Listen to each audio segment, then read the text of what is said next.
welcome to this masterclass for non-law students. We're delighted to be running this session for you on a very cold January Wednesday afternoon. My name is Bethany and I'm Head of Content and Events here at Law Careersnet. I'm joined this afternoon by some fantastic panellists from top law firms, and I'll get them to introduce themselves in a moment. We hope that you'll enjoy this masterclass and get involved by submitting your questions throughout.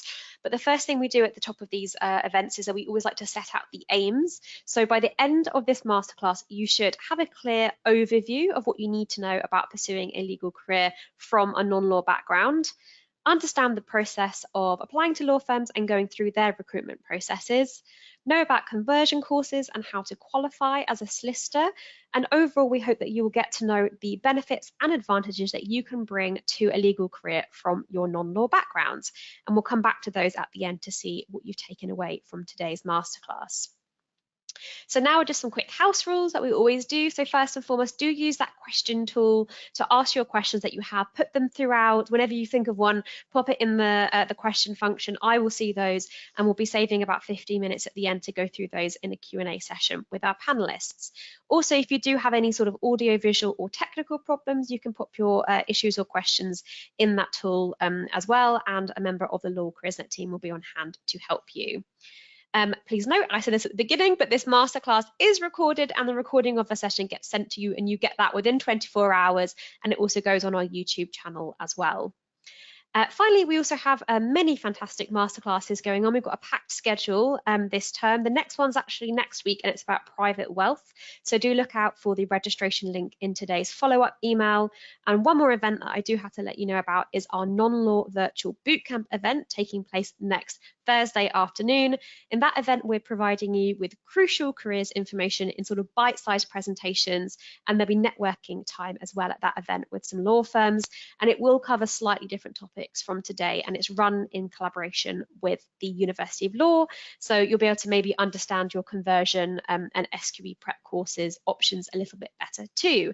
And again, a link to sign up to that for free will be in the follow-up email coming out tomorrow. Okay, let's get started, and I'll just start by launching a couple of polls so we can find out who we've got with us today. So the first one is just if you could let us know what stage you are at, so what year you're in, whether you've graduated or not, whether you're in work or whether you're postgraduate. So I'll just give you 15 or so more seconds to answer that. Lots of answers coming in. Wow, there's quite a few first-year non-law students, which is always amazing to see because that is very early stages. Okay, one more second. I'm going to close that now and share so we can all see. So great, we've got quite a lot of first-year non-law students, a lot of second-year non-law students. Next up is third or fourth year non-law students, a few postgraduates, and quite a few people who are graduated in work and maybe also career changes in that as well. And then the other question we wanted to ask you is what subject area you studied. We've tried to sort of group them here. I'm sure we haven't done a very good job because there's a million different options, but if you could just answer that, then that might give us an idea of who's here today. And again, I'll just give you 10 or so more seconds. Lots of you voting on this. Okay, I'm going to close that now and share. Wow, 57% of people studied a humanities subject, 13% STEM, 8% languages, and 23% another area. So that's very interesting. And hopefully we can sort of help you talk about some of those transferable skills that you'll be able to bring across. Right, I've got one more poll, but first of all, I think it's time to get our panelists to introduce themselves first. I'm going to go who's next on my screen. So Laura, if you'd like to start, please. Yeah, of course. Hi, everyone. My name's Laura Hartigan. I'm an emerging talent advisor at Shoosmiths. So my role primarily focuses on the recruitment of our trainee solicitors, as well as our placement opportunities. So yeah, that's a little bit about me. Thank you all so much for joining. Hopefully you'll get lots of good bits of advice from everyone on the call today. Yeah, that's a bit about me. Great, thank you. And Matthew, you're next for me. Sure. Hello, everyone. My name is Matthew White. I'm a senior associate based at Osborne Clarke. I work in the IP disputes team, where I predominantly focus my practice on patent litigation, and particularly in the life sciences sector. So thank you, everyone, very much for joining today. Great, and we're excited to hear a bit more about Matthew's sort of background of converting to law from a non-law background. So that would be really great to hear from him. And Sneha, over to you. Hi everybody, my name's Sneha Raval and I work at Arnold Porter as a senior HR and training advisor. So like Laura, my role does kind of focus around early careers, graduate recruitment and managing the trainees through to point of qualification as well, alongside other HR responsibilities. But excited to dive in and give you a few tips and tricks. Great, perfect. Right, one more poll and then you can sit back, everybody. So what is your biggest concern as a non-law student? And that's what we want to know, because we want to be able to cover that today. So is it a lack of legal knowledge? Is it a lack of legal work experience? Is it that you don't understand the processes of applying? Is it actually you're worried about actually applying to firms? Or is it that you're not really sure what area or type of law you want to go into? Obviously, there is no right or wrong answer here. It's just so we can sort of find out a bit today who we've got with us, where you're at and what you're worried about as well. So I'll give you 10 more seconds for that. Lots of you voting. So actually the biggest fear that everybody has, or the biggest concern, sorry, is a lack of legal work experience, which is interesting because we can talk a lot today about how to mitigate that and how to talk about your non-law work experience as well. Sort of drawn next at 19% is worried about lack of legal knowledge or applying to law firms. And next up is actually unsure what area type of law to go into. And the least concern was not understanding the processes of applying. So that's great for us to know. Right, let's get started then. And we've sort of categorized our questions in certain groups, so we'll sort of move along through those. But first up, I think we can just start with the basics. So Laura, what do non-law students need to know about pursuing a legal career? Yeah, definitely. So I think the biggest thing that you need to know is that you aren't at a disadvantage. I think the biggest misconception amongst non-law students is that off the get-go they're at a disadvantage kind of compared to law students that are applying for the same roles, but that is just not the case. So whichever degree you've chose to do, you will have a huge amount of not only skills, strengths, knowledge, experience in that chosen area, but also you'll be able to bring quite fresh perspective to the kind of role of a trainee solicitor. So in some ways, you kind of have that advantage that you've got a completely fresh perspective. You've come from a different background that maybe has different skills and strengths that you can apply to the role that someone maybe from a law degree hasn't done before, because they've done the law degree for 3 years and they're kind of used to that way of working. So I think, yeah, that's the biggest kind of misconception. And to kind of tackle this and feel like you're ready to make those applications, I just encourage you to get to know firms, attend events exactly like this one today, know what the requirements are, the application process, make connections as well, and that will hopefully enable you to, one, get that experience, and also feel the areas of law, kind of know where your preferences lie, and kind of learn more about the legal industry as a whole. Great, that was a great summary, and definitely the first step is coming to events like this. Like, you're already doing a good job by sort of turning up to these sort of information events. Matthew, just coming on to you to hear a bit more about your background, and I guess you came from a non-law background. Perhaps you can talk about that and why you decided to pursue a legal career. Yes, of course. So I originally studied biochemistry at university, and that was because I wasn't really sure what I wanted to do, but I knew I had a keen interest in science. And then during my final year of university, you have to do a kind of extended research project, which essentially involved me spending a lot of time pipetting in a lab. And that's when I quickly found out that whilst I do like science in theory, it perhaps wasn't my future career path at a practical level. So this is in my final year. I hadn't really had any kind of intent to go into law before then. And it's just from then going around to lots of career fairs, and I ended up speaking to some lawyers at a career fair at my university who basically said that if you're interested in tech and science or anything else, you can still have that as part of a legal career. And so then, exactly as Laura said, I kind of ended up attending lots of events, speaking to as many people as possible before finally realizing that the career I wanted to pursue was law. Great. I hope we can come back a bit later as well and talk about some of those transferable skills in a bit more detail. Sure. But just generally, Sneha, I know Laura mentioned some of the benefits. Are there any other benefits that weren't picked up on about being a non-law graduate, sort of converting to law? Yeah, I would definitely say dependent on your subject area. A lot of law firms do specialize in certain practice areas. So, for example, we have a huge life sciences practice. So, coming from, a biomed background or anything like that, you don't underestimate the skills that you could be bringing to the table when you are coming from a different degree jurisdiction. especially languages, coming from history backgrounds. There's so many different degrees that you can do. So I really wouldn't say don't see it as a limitation, use it to your advantage. It will bring about potential different talking points in interviews and in your application process to potentially what other candidates haven't been able to put on their application form. So that in itself does make you stand out as well. Yeah, it's definitely about using it to your advantage, isn't it? And sort of spinning it in a positive way. Let's move on to talk a bit about research, because I think people sort of not understanding the different areas of the law, or not even knowing where to get started in finding out sort of careers information. So Laura, you know, as a non-law student, how would you recommend getting information about a legal career, or how would you recommend researching? Yeah, so I think I mentioned this earlier, but attending events is probably the best and easiest way to grasp that information. I mean, lots of firms will have information on their website, social media, things like that. But I think it's so much nicer to be able to just sit and listen to someone talk about the processes and what areas of law that firm works in. And you can kind of then start to grasp, right, I kind of know the firms, the type of firms I want to work for. You can start to rule things out for yourself as well. So definitely look at what firms offer. A lot of firms offer open days, insight evenings, things like that. And also any kind of law fairs or careers fairs that are happening in your kind of local area, look at those too. And I think the best thing you can do is kind of make connections, actually speak to people who are currently working at firms. And if you have any kind of questions, they're the best people to answer those questions for you. So just using your resources to your advantage. Lots of firms have lots of information out there, because non-law students are extremely kind of beneficial to a firm as much as law students. So we want you to ask us those questions. We want you to attend our events. So just make sure you're on the lookout for anything upcoming and attending where you can.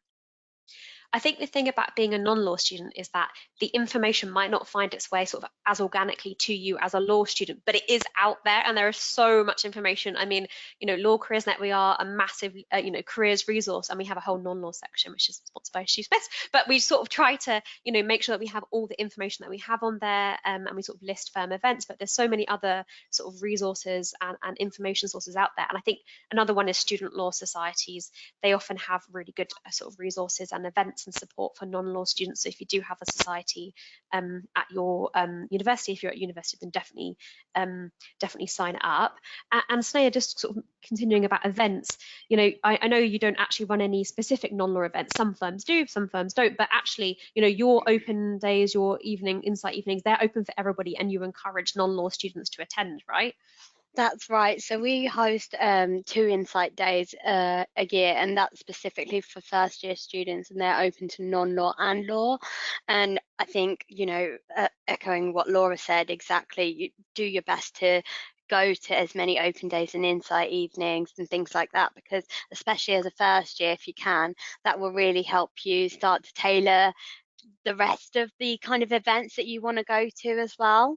And we also hold a fireside chat, and that's also kind of a get to know the firm. So it'll be almost a roadshow of different areas of the law, meeting trainees, etc. All of those kind of events at different firms as well are so worth going to. And non-law specific events, I would keep an eye on LinkedIn. There's a lot of bodies now that may be shooting out events, but I do think a lot of them are trying to hit both populations, so it's well worth going for them. And I guess the plus point of that as well is you are meeting current law students as well, so that way you can kind of pick their brains as well and find out a little bit more.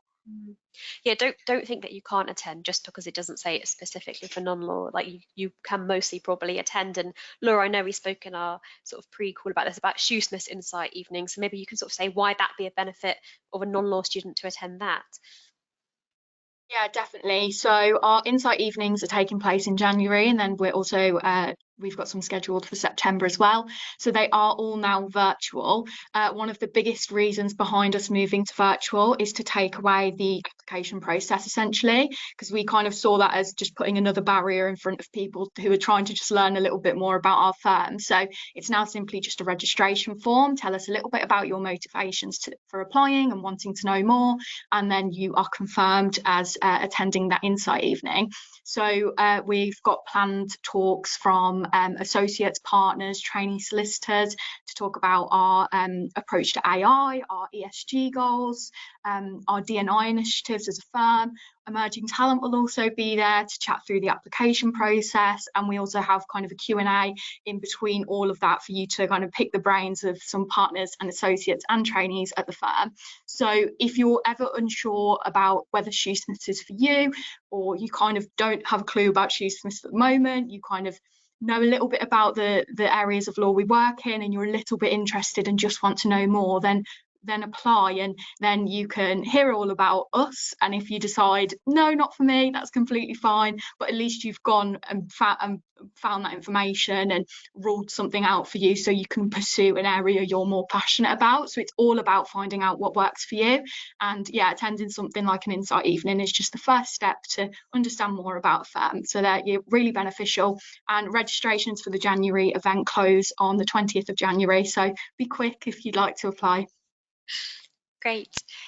Matthew, how did you research, coming from the non-law background? I feel like because you'd sort of done biochemistry, that sort of led quite naturally to working in life sciences and IP and patents. But how did you sort of make that connection, and how would you recommend students sort of find out what area they'd like to go into? Yeah, well, I guess the first thing I would say is if you're on this call and you're not sure what area you want to go into now, is not to panic. You will have plenty of time during your studies or during your training contract where you get to experience lots of different areas of law, and there you can make your decision. And actually quite often a lot of the trainees when I was training at Osborne Clarke would come in with a particular area of law in mind, and then they'd end up having experience of something else and end up qualifying into a completely different area that they'd never thought about. I think in terms of research, what I did, as Laura was saying, is go to the insight days, or the online events, and speak to people. You'll often find that most lawyers are quite passionate about what they do, and so they'll be more than happy to kind of give you an insight into their day-to-day life. However, what I actually say is perhaps just to take a step back, and instead of thinking about a practice area, you'll often find that law firms now, or lawyers, might kind of describe themselves as being a specialist in a particular area, so tech or life science or something like that. And when you think of it kind of having taken a step back, I think you find that every single person on this call actually has an interest in something, whether that's music or sports or gaming, and then your research can actually just be more focused on that kind of subject matter that you're particularly interested in. And then it goes from being kind of a hobby or an interest to perhaps trying to focus your research onto understanding the kind of wider commercial context of that particular area. And I'd say there's kind of two ways about it you can go and do it. You can go and lock yourself in a room and do 10 hours of research, but I actually think that the best approach is to kind of try and pick up that knowledge over time. So sign yourself up to alerts from the Financial Times or other publications about your particular area, and you will just find that over time you slowly start to build up your knowledge, and then when you get to an interview, and if you're someone that's able to kind of speak intelligently about a particular subject area and understand the wider commercial context, I think that will be more impressive for the interviewer.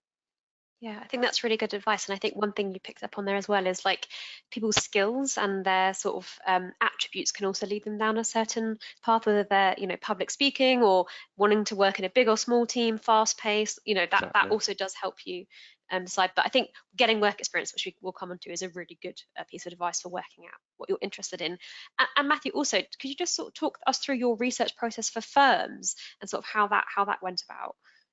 Yes, so I did it actually quite similarly to, as I was saying then. So I knew I wanted to work with firms that were kind of big in the science or tech area. That's just for my personal interest. And so you can look on chambers guides or publications, and after you do a little bit of research, you'll get a feel for who are the main kind of players in those areas. And then following that, you can kind of target the events you want to attend based on those kind of few firms that you've identified. Or, for example, if there are legal fairs or law fairs, you can then go and kind of keep an eye out for those firms and get an opportunity to go and speak to the associates and the HR team on that firm. And I think there's a lot of material online is one thing I would say, and it's quite difficult to get through sometimes. So if there's ever an opportunity to speak to people in real life, that's always the best approach. Yeah, we have a whole application hub on Law CareersNet, and we also did a masterclass last year all about researching firms. So do go back and watch that on YouTube, because that's really in depth about the research process, and that's applicable for non-law students as well, I think. Moving on to work experience, Sneha, 41%, that was it, of the people today said they were worried about a lack of legal work experience. So could you give any advice on how to get legal work experience as a non-law student? Yes, sure. So I definitely think it's important to try and get some legal work experience, and some parts can be as simple as, you know, looking out for public gallery cases, even at the Old Bailey, though they are criminal cases. It will still give you the inner idea of the workings, and that's a great way to see, you know, whether you want to go down the solicitor route or the barrister route as well. Sorry. And then also, I think keeping an eye out for insight days, evenings, and vacation schemes, making sure you're applying to as many as you can. I think when you do that, you will also not only understand the inner workings of a law firm, but also start to perhaps tailor down your list of where you want to apply and areas that you may want to specialise in. I think it's good to just keep an eye out, especially if you are working full time, for example, and you don't have the time to take a full 2-week period off a summer vacation scheme, for example. I know some firms do a 2-day workshop, and that is their vacation scheme in itself. So it's well worth having a look around.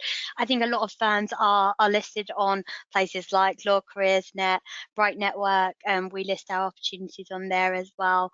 And I think it's just having a look, because some of them you can literally filter down to find opportunities that would be helpful for you. And some universities also have specific non-law societies that attend events. I know some of our trainees have had that in the past, and they found that really helpful. Or even just going and speaking to your careers department and seeing if you can sit in on one of your law society meetings.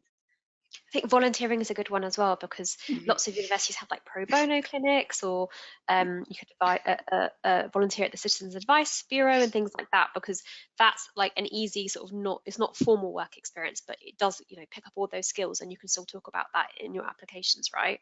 Yeah, and I really wouldn't discount, you know, just going to the big commercial law firms either. So I would go for, if you're really struggling with getting experience, there's no harm in going to your local high street and finding the solicitors to try and get some informal work experience, because every little does help, and you will start to understand some of the administration, document review, drafting skills that you may not have from doing a non-law degree. Great. Laura, I saw you nodding. Just wanted to check if there's anything you wanted to add to that. No, definitely echo everything that's been said so far. It's important for you to understand the industry and the job that you're applying to, and it can be difficult to do that without having had work experience. So it's just about kind of knowing what's out there for you. I mean, a lot of vacation schemes won't have a requirement that you've done a law degree or anything like that, so those are applicable to you as well. At Shoosmiths, we also have our offerings open to graduates and things like that, but just make sure you kind of know what you're looking for in a firm. Most importantly, a lot of people sometimes will submit 30 odd applications because they think it ups their chances, but if you're submitting 5 or 6 really tailored applications to a firm because you know exactly why you want to work there, then that's 9 times out of 10 more beneficial for you.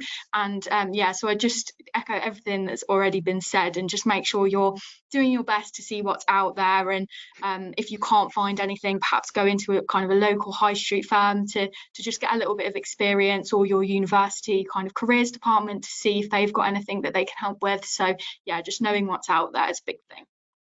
One thing I'd also add on that, sorry, is that mentorship really is a great benefit. I think coming from a non-law background, if you're able to partner with someone who's able to help you and perhaps give you shadowing opportunities, or just giving you that in the know knowledge that you may not necessarily get otherwise, it's good to have a look at. And Laura, when you mentioned career services, it just rang a bell in my head, because some of them do have partnerships with a lot of firms which you may not necessarily know about, or even just reaching out to people on LinkedIn and seeing if they've got any mentorship opportunities as well.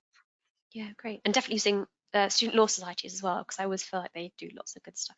Sorry, we judge the Student Law Society Awards, so I get to read what all the student societies are doing, and I know they do a lot, so definitely a good resource. Matthew, what legal work experience did you have before applying?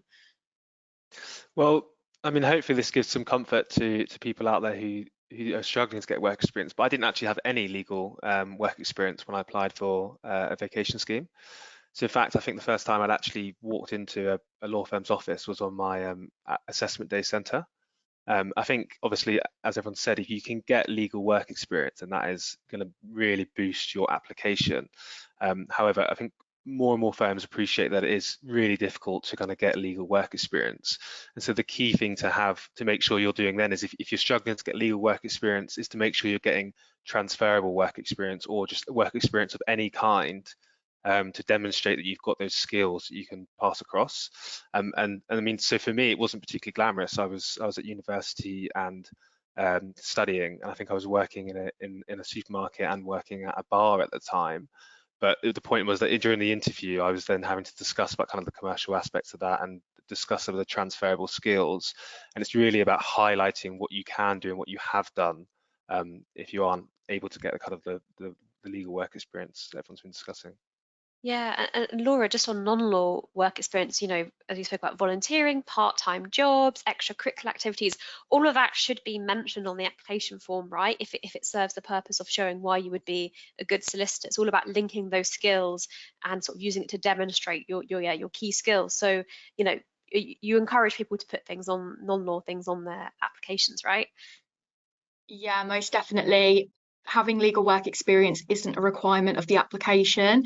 You don't get kind of when you're submitting that application and when we're screening that, if we can see someone's extremely passionate about sports, for example, and they use that as an example in one of in their answers as an example for, I don't know, kind of showing their adaptability or a certain type of strength, just because that isn't legal focused doesn't mean it's not relevant. And to be honest, when reading applications, the better answers are from someone's just genuine kind of passions and motivations, and that's not always going to be around your legal work experience. You might have done something as a society in a society at university, or volunteering for something completely outside of the legal industry. It's so relevant to talk about. So I think I just mentioned that check what firms kind of are putting out there in terms of the application process. So at Shoosmiths, we have kind of published what strengths we assess during the application form and through to the assessment centre. So when looking at those strengths, look at all of your experience. Don't limit it to just any legal work experience you've had. And if you feel an answer is stronger in your non-law work experience, go for it, because chances are it will be a better answer, and it shows your motivations and you can kind of convey it in a much better way. So don't limit yourself to just any legal work experience you've done. And yeah, definitely don't worry too much if you haven't got any legal work experience at all, because there's some amazing answers that I've read when it's completely not related to any law work experience. I think the best answer I ever read was someone talking about working at Frankie and Benny's and how that related to being a solicitor. And it was just so clever, because it was like teamwork and working under pressure, dealing with angry customers, commercial awareness of upselling, like all of that stuff, like, you know, pretty much all the key skills that we're looking for, you know, in a trainee, people can demonstrate through non-law work experience. So we have loads of content on LCN about that as well. So do have a look on our application hub and our non-law hub. Wow, I can see loads of questions are coming in. Right, just we want to talk a bit about vacation schemes, and then we'll talk about the timings, because I can see lots of people messaging going, when do I apply? What courses do I have to do? So we're going to come on to that, but let's just do the basics of a vacation scheme, what that means and what it entails. So Laura, I'll stick with you on that. Can you just sort of run through people who might not know? Yeah, so a vacation scheme traditionally is legal work experience, usually a couple, maybe a week to 3 weeks long at some firms. Every firm has a different process, so I just encourage you to make sure you know exactly what that process is and what those deadlines are. So around now is usually the time a lot of firms have their vacation scheme applications open. So that's correct for Shoosmiths as well.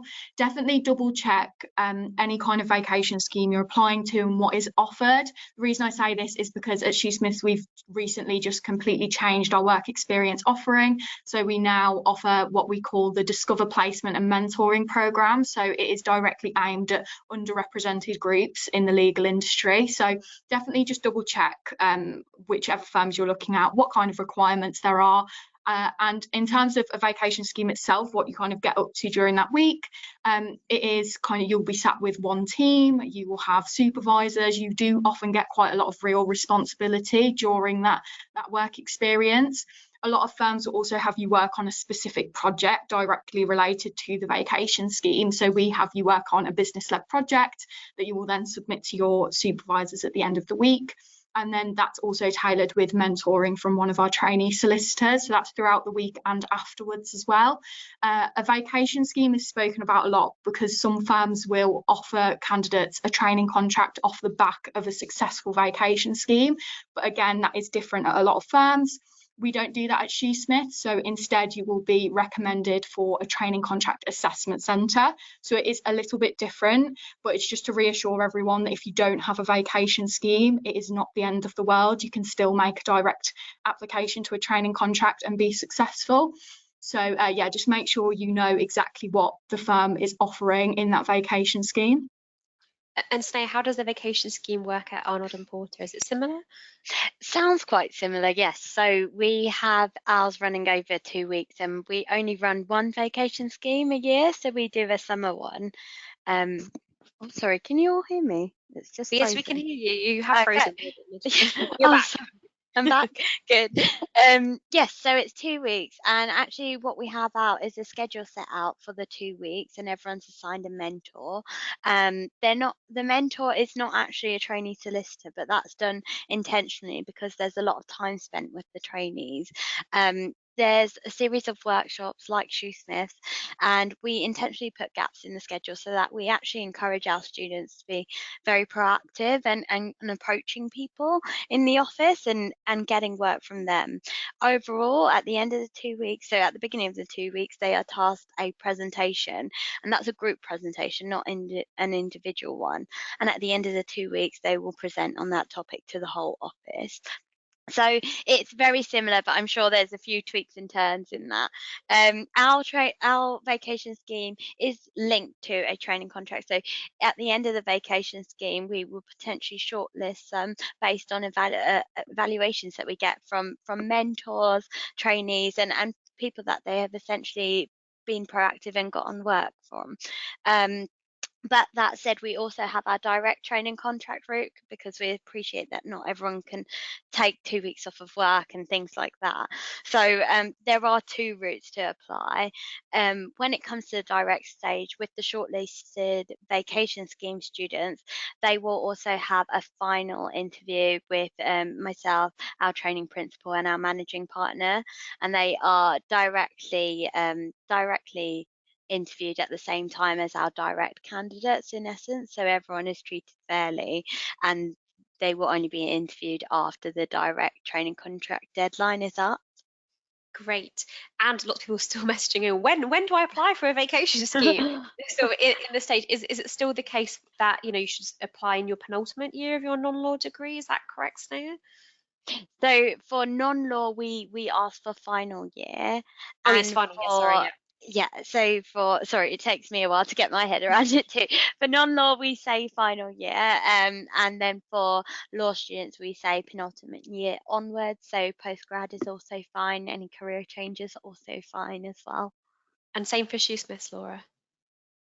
Yeah, that's the same for us. So I think that is the only difference really when it comes to the application process for law students and then non-law students, is the fact that you will often be asked to be in your final year to make any applications, whereas law students can apply essentially a year ahead.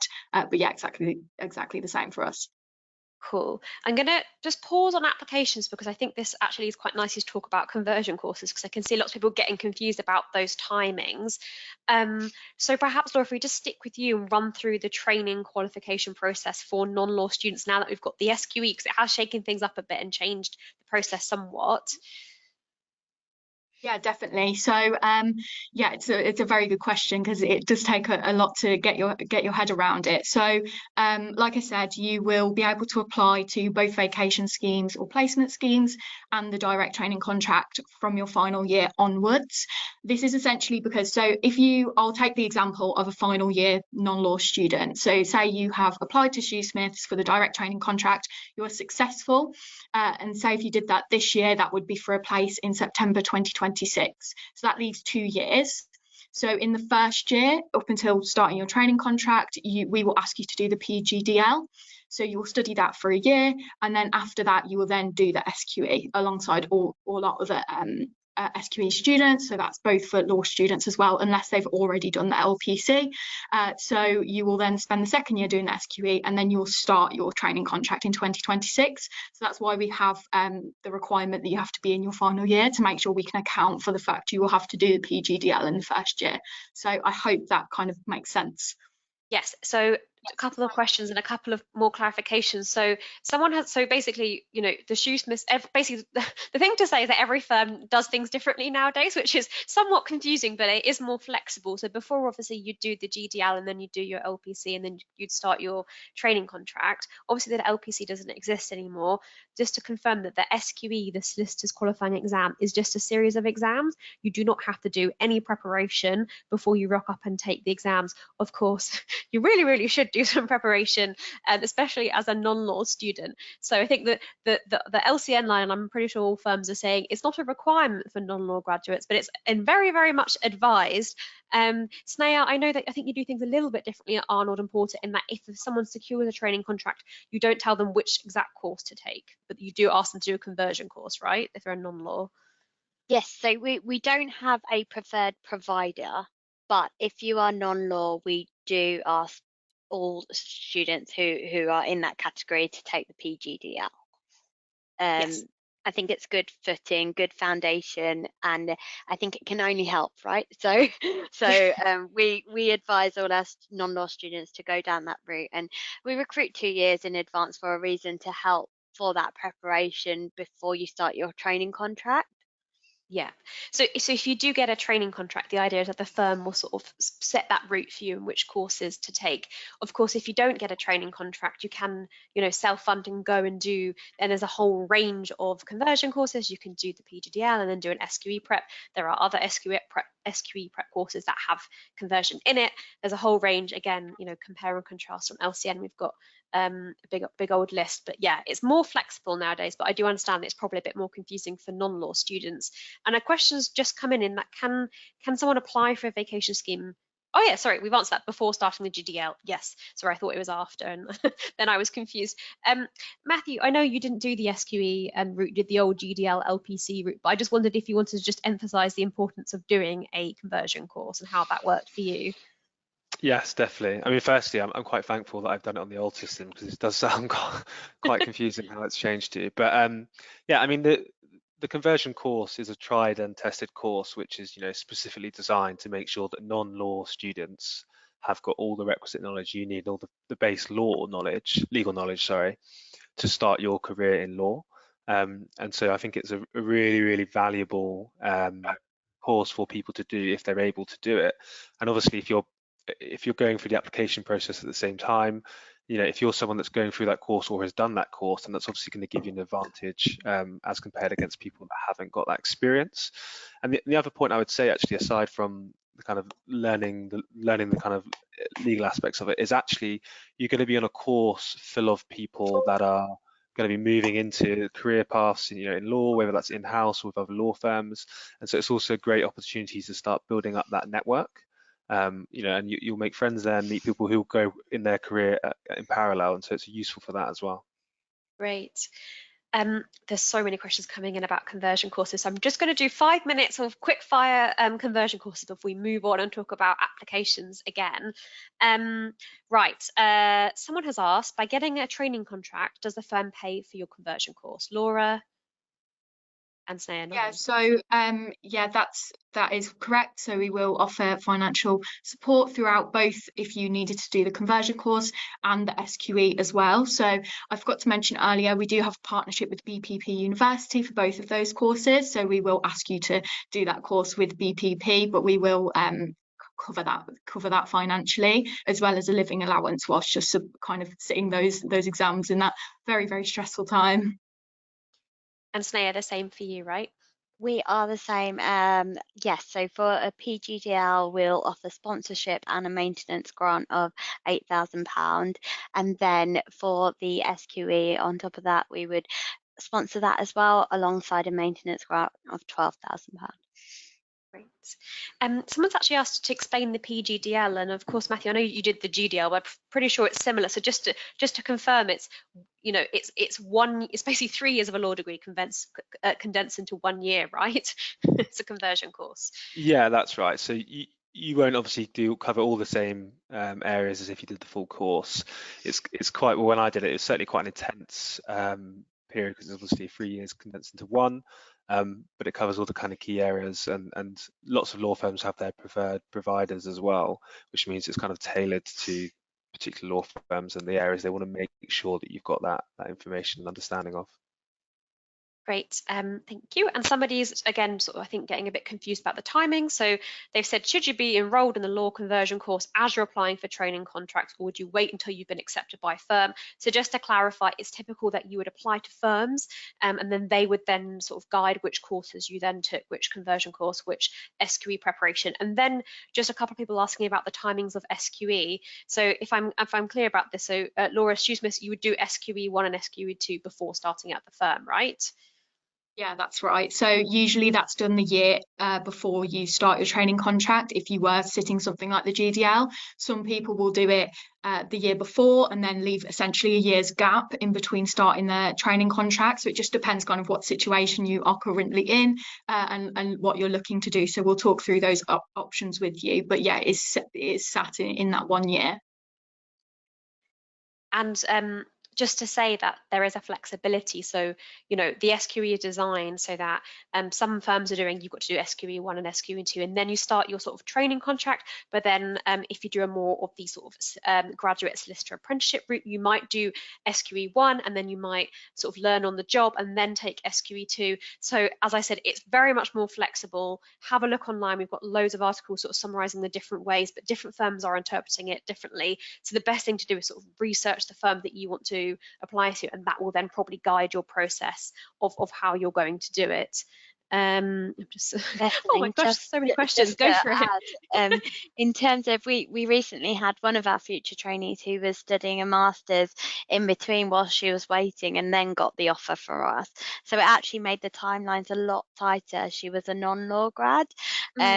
We did a bit of research, and there is something that is slightly shorter than the PGDL. I think it's the SQE Essentials course. And it is a shorter time frame, I think a matter of months, or even just over a month.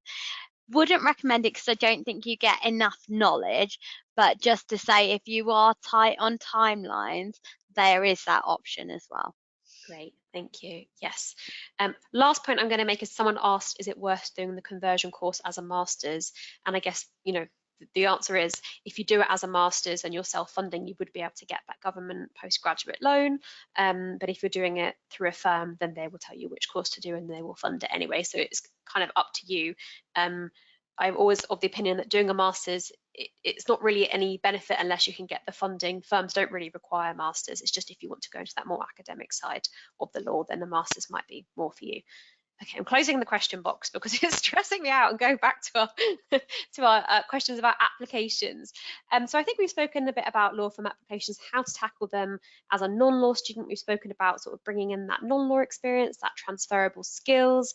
Laura, I mean, one question is, you know, we've spoken about getting work experience, but, you know, in that application process, how can non-law students demonstrate their commitment to law? Yeah, definitely. So I think it's so important that you have done your research, and not only for us to see your application and can see that you've researched our firm and the industry, but for you to also feel comfortable making that application and feel confident pressing submit.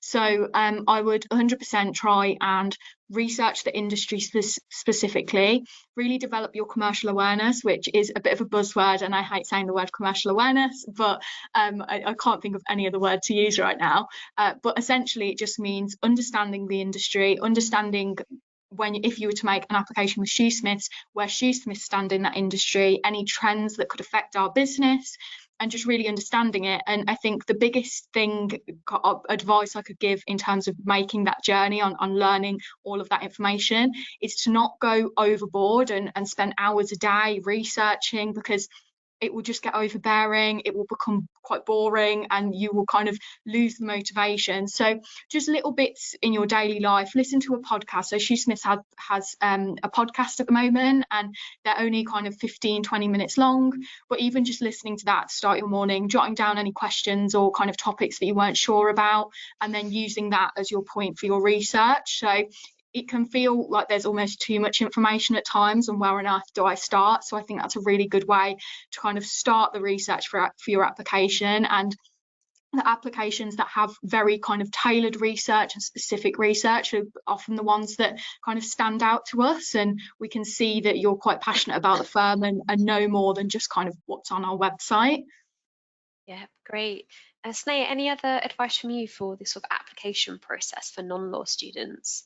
Yeah, I mean, I would definitely say that using some, I think we've touched on it earlier in terms of some of your own interest and things like that, helping that those skills to help you stand out a little bit. But also, I think from an application point of view, what Matthew said earlier about creating alerts and things like that for different news articles, etc. Naturally, I think you'll start to find your own interests and where they lie, and you can normally just start to link those to potential legislations, and it can become a bit of a, tunnel where you will just do a deep dive of finding out different pieces of information. But it is a good thing because it shows that you do have an interest. So as long as you can translate that in your application form, it does become clear that you've done your research in terms of general current affairs, etc., but you're also linking that back to law and why you want to do law. And that should be a unique answer for yourself, because your answer can't be the same as someone Yeah, else's, hopefully. that's really nice. I like that. Matthew, just any tips from you for the application process? How did you find it? Yeah, I mean, my main tip would actually, from being a non-law student, is to be confident. I mean, I think a lot of people think because you're a non-law student, you're at a disadvantage. But when you're applying, think of it as an advantage and something that allows you to stand out from the other candidates. I think whatever degree you have studied, you've been taught in a way to give you the skill sets and the information to pass your degree, which means it's going to be slightly different to law degrees. If I talk about history, for example, the chances are, and I appreciate I'm generalizing here, is that you've done lots of essay writing, and so your kind of written communication skills are likely to be strong. If you're during your application process, you can find ways to bring up the positives from your non-law experience. That's probably the best advice I can give. Yeah, great. Just wanted to ask our recruiters on the call about non-law grades, because I feel like people get a bit worried about their grades, or they're not sure whether non-law grades are sort of looked at differently to law students' grades. So, Laura, I know Shoosmiths doesn't have a university grade requirements. Perhaps you can just talk on that a bit, and then we can go to Sneha as well. Yeah, definitely. So there isn't any kind of difference in the screening process between a law and non-law student. So we don't have kind of a kind of grade system for either degree. We ask for 3 Cs at A level across the board for both non-law and non-law students. And yeah, exactly like you said, we ask for any degree in any discipline. Obviously, we want you to do your best in that degree, and I'm sure you all will, but we don't actually have a set classification on that as a requirement for the training contract. So it leaves it quite open to a lot of people. So yeah, everyone is looked at the same as Shoosmiths.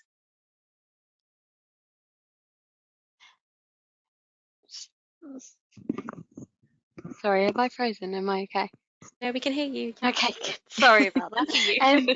So yes, we are pretty similar, but slightly different, I would say. So we do have a minimum university grade requirement, but like Laura at Shoosmiths, we do not have any differences between our non-law candidates and our law candidates. So we have a 2-1 minimum at degree level. That said, we do take mitigating circumstances into account, and there's a section where you can elaborate on, and if you want to add any supplementary information, you can. I would always say with that, the more information, the better. So you can continue to add supplementary information to your application form.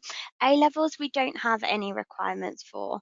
And if you are nervous or slightly concerned about your A level grades, what we like to see is a journey. So as long as you are continuously trying and making efforts, make sure you're portraying that in your application form, because all we can see obviously are stats and letters for your A-level grades. It's great if you have the opportunity to explain that in your application form. Great, thank you. Matthew, we'll do the last question, official question to you, and then we're going to do some questions from the audience. But I thought this is a good one to ask you, Matthew, obviously coming in from that non-law background and now, being a senior associate. So what didn't you expect about being a lawyer that now you know that you'd like to share? Probably a tricky one. What didn't I expect? Well, I think firstly, if you think it's going to be anything like Suits, unfortunately, it's not quite as glamorous as that. I think there's a lot more project management probably involved than you'd expect. There's obviously a lot of analysis and kind of having to get in depth on the legal side, but actually a lot of the law is project management and also relationship management. So having good social skills and being able to communicate with colleagues and clients is a really important skill set to have. I would just end on by saying that as a non-law student, I don't regret, which is thankful, going into law. I think it's a really interesting and really worthwhile career path. But obviously, as I'm sure everyone on the call appreciates it is difficult at times and it's very competitive. So definitely make sure you take the time to research and really understand what you're getting into, and also make sure you're only applying to law firms that kind of share your vision or have the same ethos that you want to be working at. Good advice. Also leads kind of nicely, because you mentioned some skills there. Sneha, Nell has asked, are there any particular skills law firms are looking for? I'm sure you've got a whole list, but perhaps you can pick out a couple. Yeah. So again, I'm gonna unfortunately come up with a couple of buzzwords, but I think if you can hone down on your own skill set, I think one thing we really look at, especially with AI coming into play and things like that, is being authentic. So just really trying to showcase yourself. As I said previously, this application form is going to be our first instance of you. So if you do get to interview stage and it's completely someone else that we can quite easily see as interviewers and reviewers that this person did not write this application form, it's good to be as authentic as you can. I think also that says in itself that you're being unique. I think being tenacious and showing that you've really attempted to kind of get experience in law, and that doesn't have to be attending that many events. As we've said previously, it is hard to come by and it is competitive, but things like mentioning that you've read a recent blog post or an article, that's always helpful, because it shows that you are showing an interest and not just kind of name dropping it in, but actually saying what it meant to you and linking it to why it's motivated you to apply for a training contract and motivated you to commit to a career in law. Being a non-law student, appreciate that the journey is slightly longer, but I think that should give you more reason to actually show why you are motivated to go for a career in law. It does mean that you've made the active decision, right? So I think that's something good to shout about. You've done some research to even sort of think about even applying. So yeah, great. Definitely. Loads of questions. We've got some career changes with us, and Laura, I think I'd anticipated this. We spoke about this before. Any advice for career changes? How should they be approaching the application process, and is it any different to a current student? Yeah, so the application process is the same. So there's no different process that you will go through. I would just say that my biggest bit of advice is to go for it. I know it can be a very, very scary move, especially if you've been in a different type of career for a number of years, and maybe being a solicitor has always been at the back of your mind, but you've never felt quite ready. And if you've kind of made the decision that, oh, I'm ready now, those years of experience that you've spent in a different industry will be so beneficial to you as a solicitor.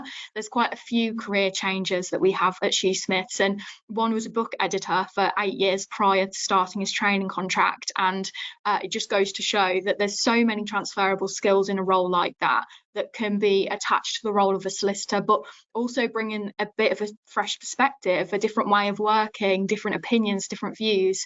They're really beneficial. So my biggest bit of advice is to just go for it, do your research, but if you have the kind of passion behind you to make a big jump, the chances are that will really come through in your application as well. So as much as it is a scary move, definitely go for it. Just make sure you're confident in making that application and you feel kind of confident in your knowledge in the legal sector. And like we mentioned earlier, attending events, making connections is probably the best way you can feel quite confident going into that application form. Great, thank you. Matthew, another one for you, and I think you've spoken a bit about commercial awareness, but someone else has said, what are the best ways to gain commercial awareness? Yeah, it's a difficult one. It comes up a lot, and there is no kind of secret answer. I really am a big fan, as I said, I think of setting up alerts and kind of getting small bits of information each day. Make sure, you know, when you wake up in the morning, instead of doom scrolling, you know, perhaps have a look at, you know, relevant publications, see what's going on in the news, make sure you're aware. I think it helps, as I was saying earlier, if you're particularly interested in a subject matter, and that might be a hobby of yours, to then kind of go and do that further research into understanding the commercial aspects of it. You know, where are the markets, what are the trends, who are the big players in that area. And I think, you know, when you approach it from that side, it's something that you're personally interested in yourself. So I think that, you know, the research becomes less kind of laborious and more interesting. So that's probably the best advice I can give. Great, thank you. I'm just looking.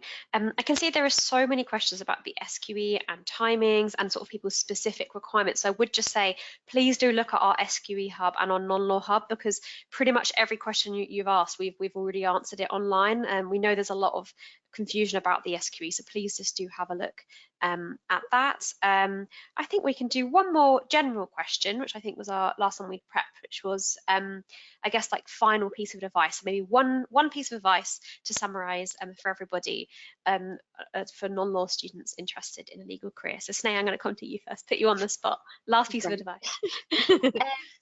I would say networking. I think it's really helpful to really reach out to peers and don't just go for people who are partners at law firms, etc. I mean, really talking to people in perhaps a law degree, because I think that will really help hone down your choices as well. So yeah, I would say network and network across the board if you can. Just network your socks off. Great. Matthew? I would say to be proactive. You know, if this is a career that you're really interested in, then don't be afraid to kind of go out there. And it kind of links to networking, to ask people to, you know, I think you'll find a lot of people, if you just reach out and say, you know, hi, you know, I'm interested in X, would you be willing to have a short call or a coffee? You'd be surprised how many people are very happy to do that. So yeah, just be as proactive as possible to try and gain that experience. Thank you. And Laura? Yeah, very similar to Matthew, actually. Making sure you know what's out there, the resources that are available to you, making connections off the back of events as well. So that's probably the easiest way to network, is you've attended an event or attended a law fair, you've jotted down someone's name, connect with them on LinkedIn, drop them a message and say, it was great to meet them, would love to kind of catch up or ask them some questions about submitting their application, anything like that. And just make sure you kind of build relationships with people, because it will not only kind of give you a lot more kind of insight into certain areas of law, but it will make you feel more confident submitting an application. And that's probably the best kind of way you can be when you press submit, is to be confident. And I know it's easier said than done when submitting applications and there's such long processes, but just believe in yourself, be yourself throughout that process as well, and I'm sure you'll all do fantastically. That's a great note to end on. Thank you very much. So I'm just going to launch our final poll to see that hopefully some progress in what people are now feeling more confident in. Are you feeling more confident in researching and applying to firms, or identifying transferable skills from non-law backgrounds, understanding law firms' recruitment processes, conversion courses in the SQE, or is it something else? So I'm just going to give you all 10 more seconds. And while you're doing that, I'm just going to remind you, because I've got some more questions, this has been recorded. You will receive the email. It will be from GoToWebinar. It's automated. It goes out in 24 hours. So it should be coming out about, I think, 4 o'clock or 3 o'clock tomorrow. You'll also get a survey popping up at this once this masterclass has been closed. So do please fill that in. We also have our non-law bootcamp, which I was speaking about. So you'll get a link to that and the link to our non-law hub as well in the follow-up email. Let me just close and share and see everyone's progress. So great. So most people have said they feel more confident in identifying those transferable skills. We've also got people more confident in researching, applying, understanding the process, and some people conversion courses and SQE. And as I said, lots of confusion about conversion courses and SQE. Do go to our non-law hub and our SQE hub. Lots more information there. So thank you very much to our panelists and to everyone who attended today. We really look forward to seeing you next time, and remember to head to our events page for all our future events.